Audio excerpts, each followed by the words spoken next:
한때 미국 스마트폰 시장의 절반을 장악하고 시가총액 830억 달러, 한화 약 85조 원에 달했던 거대한 제국이 있었습니다. 바로 캐나다의 리서치 인 모션이 만든 스마트폰, 블랙베리의 이야기입니다. 하지만 2008년 주당 147달러를 돌파하며 세상을 호령하던 이 기업은 불과 수년 만에 점유율 0%로 추락하고 말았죠. 2022년 1월 4일에는 구형 단말기의 데이터와 통화는 물론 긴급전화 지원까지 공식 종료되며 역사의 뒤안길로 완전히 사라졌습니다. 800억 달러가 넘는 기업 가치가 흔적도 없이 증발한 진짜 이유는 대체 무엇이었을까요? 많은 이들은 2007년 스티브 잡스가 아이폰을 세상에 공개하자마자 블랙베리가 곧바로 몰락했다고 기억합니다. 하지만 이는 사실과 전혀 다른 대중적 통념에 불과하죠. 놀랍게도 블랙베리의 역대 최대 실적은 아이폰 등장 4년 뒤인 2011년에 터져 나왔습니다. 당시 전 세계 활성 가입자 수는 8,500만 명을 돌파하며 사상 최고치를 경신했는데요. 그러나 겉으로 드러난 화려한 실적 이면에서는 풀터치 화면으로의 전환 지연과 앱 생태계 부재라는 치명적인 침몰이 이미 조용히 진행되고 있었습니다. 블랙베리의 몰락은 결코 하드웨어 제조 기술이 부족해서 일어난 비극이 아니었습니다. 독자적인 암호화 패킷, 압축 기술을 바탕으로 한 강력한 보안 푸시 이메일 시스템은 당대 최고 수준이었죠. 미국 백악관과 월가의 금융 엘리트들이 열광할 정도로 압도적인 기술적 혜자를 자랑했습니다. 하지만 폐쇄적인 독자 생태계에 갇혀 모바일 플랫폼의 거대한 전환을 끝내 거부한 것이 화근이었는데요. 최고의 기술력을 가졌던 선구자가 왜 자신의 성공 방정식에 갇혀 자멸하고 말았는지 그 서사를 짚어봅니다. 이 위대한 신화의 출발점은 캐나다 워털루의 작은 사무실이었습니다. 엔지니어링, 천재 마이크 라자리디스와 저돌적인 영업과 재무 전문가 짐 발실리가 만나 리서치인 모션을 이끌었죠. 기술에 미친 엔지니어와 탁월한 비즈니스 감각을 지닌 협상가가 공동 최고 경영자 체제를 구축하며 완벽한 호흡을 과시했습니다. 이들은 아무도 주목하지 않던 이동 중 무선 데이터 통신이라는 미개척지를 정확히 조준했는데요. 바로 이곳에서 전 세계 모바일 비즈니스의 판도를 뒤흔든 전설적인 역사가 태동하기 시작했습니다. 무선 통신망이 극도로 열악했던 시절, 블랙베리는 누구도 흉내낼 수 없는 독보적인 무기를 선보였습니다. 바로 데이터를 단 2KB 수준으로 극단적으로 압축해 실시간으로 전달하는 보안 푸시 이메일 기술이었죠. 일반 웹페이지의 100분의 1에 불과한 대역봉만 소모했기에 통신사들의 통신망 부담을 획기적으로 덜어주었습니다. 여기에 엔터프라이즈 보안 서버를 결합하여 기업의 정보기술 부서를 완벽하게 사로잡았는데요. 철통 같은 보안과 안정성을 앞세워 기업 간 거래 시장에서 난공불락의 요새를 구축해냈습니다. 블랙베리를 상징하는 또 하나의 걸작은 바로 손끝에 착 감기는 인체공학적 물리코티 키보드였습니다. 달리는 차 안이나 어두운 회의실에서도 오타 없이 장문의 업무 이메일을 쏟아낼 수 있는 놀라운 생산성을 제공했죠. 비즈니스맨들은 밤낮 없이 기기를 손에서 놓지 못했고 결국 마약처럼 중독된다는 뜻의 크랙베리라는 신조어까지 유행했습니다. 기업 정보기술 부서가 임직원들에게 일괄 지급하는 필수 업무용 기기로 자리 잡으며 전 세계 비즈니스 표준의 왕좌에 올랐던 것입니다. 블랙베리의 파급력은 기업 시장을 넘어 대중문화의 중심부로 빠르게 번져나갔죠. 핀 번호만으로 실시간 대화를 주고받는 무료 폐쇄형 메신저. 블랙베리 메신저가 폭발적인 인기를 끌었기 때문이죠.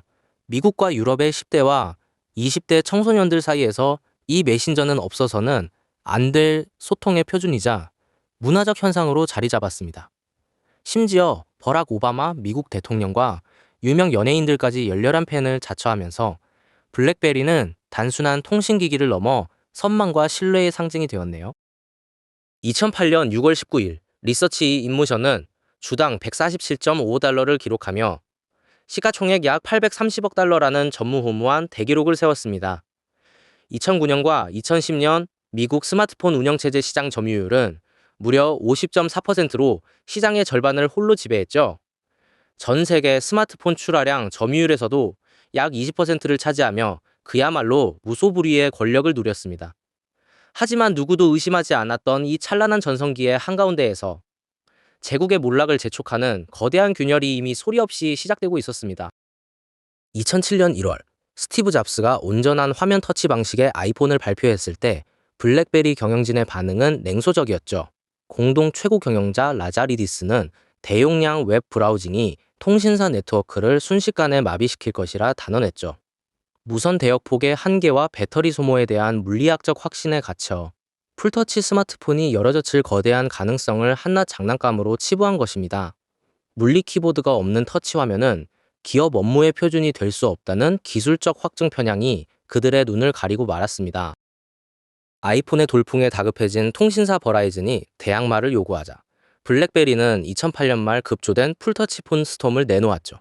화면 전체가 덜컥거리며 눌리는 슈어프레스 방식을 탑재했으나 이는 최악의 자충수가 되었죠. 극심한 터치 반응 지연과 잦은 운영체제 충돌 버그로 인해 공급된 100만 대 거의 전량이 반품되거나 교체되는 초유의 사태가 터졌습니다. 이로 인해 버라이즌에 약 5억 달러의 직접 손실을 안겼고 분노한 버라이즌은 구글의 안드로이드로 완전히 돌아서고 맙니다. 2011년 당시 블랙베리 메신저는 5천만에서 6천만 명에 달하는 막강한 활성 사용자를 보유하고 있었죠.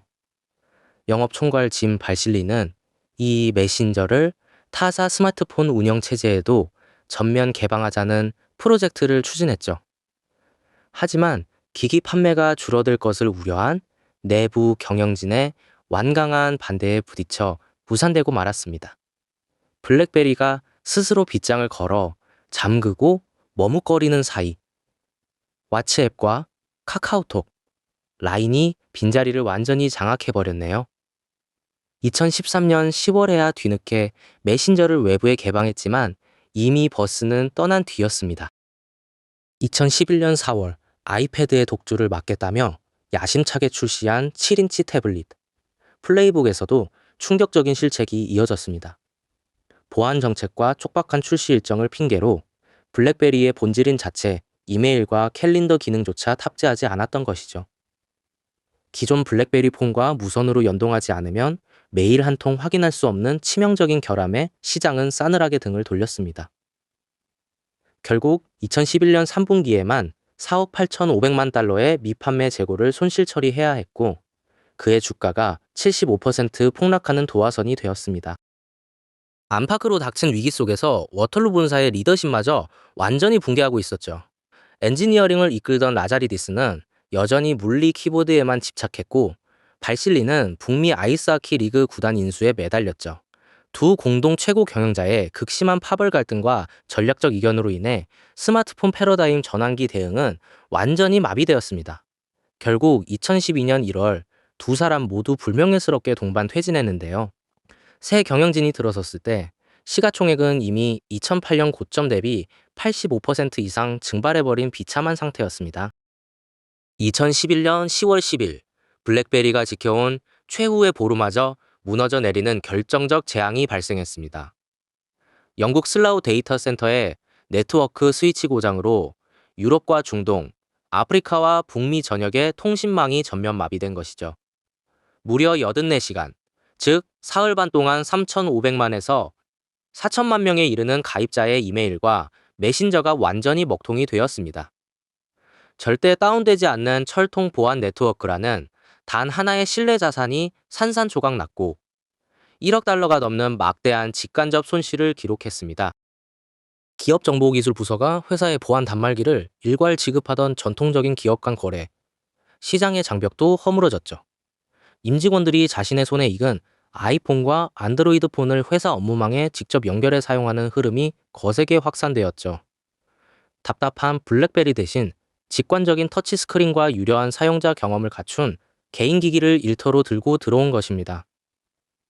월가와 글로벌 대기업들이 끝까지 자신들을 지켜줄 것이라 믿었던 블랙베리의 안방 시장은 그렇게 허무하게 침탈당하고 말았습니다. 모바일 산업의 본질은 하드웨어 스펙 경쟁에서 수십만 개의 소프트웨어가 살아 숨쉬는 앱 생태계 전쟁으로 바뀌어 있었죠. 하지만 블랙베리는 낡고 무거운 자바 기반의 운영체제를 고집하며 외부 개발자들을 끌어들이지 못했죠. 애플과 구글이 개방형 앱스토어를 통해 소셜미디어와 엔터테인먼트 등 무궁무진한 생태계를 확장하는 동안 블랙베리는 철저히 고립되었습니다.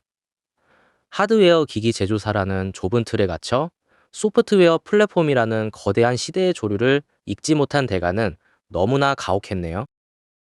수차례 출시가 연기된 끝에 2013년 1월, 블랙베리는 차세대 운영체제 블랙베리 21과 풀터치 플래그십폰 G10을 내놓았습니다. 그러나 인스타그램과 넷플릭스 등 소비자들이 매일 쓰는 필수 앱이 턱없이 부족하여 매장에는 재고만 쌓여갔죠. 결국 2013년 2분기, 팔리지 않은 기기들로 인해 무려 9억 3,400만 달러의 자산 손상과 재고 상각 처리를 감당해야 했습니다. 이어 3분기에는 단 한 분기 만에 44억 달러, 한화 약 4조 7천억 원이라는 천문학적인 적자를 기록하며 회생의 불씨가 완전히 꺼져버렸습니다. 연이은 참패의 대가는 피눈물 나는 구조조정으로 이어졌죠. 전체 직원의 40%가 넘는 약 4,500명의 임직원이 회사를 떠나야만 했죠. 2008년 주당 약 147달러에 달했던 주가는 2013년 주당 6달러대로 95% 이상 폭락하며 800억 달러가 넘는 시가총액이 허공으로 사라졌습니다. 결국 2013년 9월 페어팩스 파이낸셜의 주당 9달러, 기업 가치 47억 달러 수준으로 회사를 매각하려는 처참한 지경에 이르고 말았습니다. 2016년 9월 블랙베리는 마침내 자체 스마트폰 하드웨어 개발과 제조를 전면 중단하겠다고 공식 선언했죠. 2010년 20.1%에 달했던 글로벌 스마트폰 운영체제 시장 점유율은 2016년 공식적으로 0%에 수렴했죠. 그리고 2022년 1월 4일 구형 운영체제를 탑재한 단말기들의 데이터와 통화는 물론 긴급전화 서비스까지 완전히 종료되었습니다. 한 시대를 풍미하며 전 세계의 비즈니스를 호령했던 전설의 스마트폰이 마침내 완벽한 종언을 고하는 순간이었습니다. 블랙베리의 비극은 오늘날을 살아가는 우리 모두에게 매우 엄중한 교훈을 던져주죠. 아무리 뛰어난 기술력과 견고한 고객층을 가진 1등 기업이라도 과거의 성공 방정식에 안주하면 순식간에 도태될 수 있다는 사실을 똑똑히 보여주었죠. 하드웨어 스펙의 우위보다 사용자 경험과 개방형 생태계의 가치를 한 발 앞서 읽어내는 통찰이 얼마나 중요한지 증명했습니다. 변화의 골든타임을 놓치고 난 뒤에는 아무리 막대한 자본과 노력을 쏟아부어도 떠나간 흐름을 되돌릴 수 없다는 냉혹한 진실을 일깨워주네요.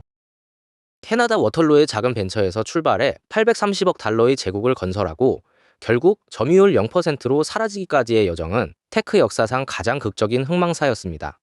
빠르게 변화하는 기술의 격변기 속에서 익숙한 성공에 안주하기보다 새로운 흐름에 유연하게 발맞추는 지혜가 그 어느 때보다 절실한 오늘입니다.